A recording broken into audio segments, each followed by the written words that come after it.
I think the majority of times the so-called woman's right is really coercion and pressure. I Hmm. worked for 4+ years at a pregnancy resource center where I was counseling women considering abortions.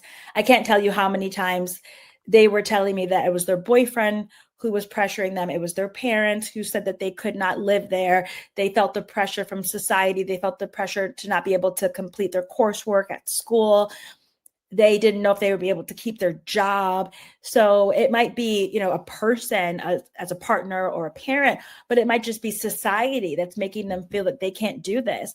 And so I found very often that women are coerced, and sometimes it can be violent. There's Hmm. times where men will threaten a woman, and if she doesn't abort the baby, sometimes she's killed, and we see Hmm. those stories in the news, and it's very graphic, and it's very disturbing.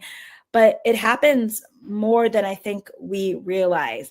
Yeah. And when you hear the pro-abortion rhetoric, and they're talking about reproductive justice and reproductive freedom, and it sounds, so empowering, but it's not. It's a lie, because what's happening is you've got vulnerable women who are in desperate circumstances, many who, if they just had housing, if they just had childcare, if they just had a supportive boyfriend, if the father said, I'm going to be here for you no matter what, we're going to get through this, often they would choose to parent that child or choose to place that child for adoption. I myself am a mother of a child through adoption in the foster care system.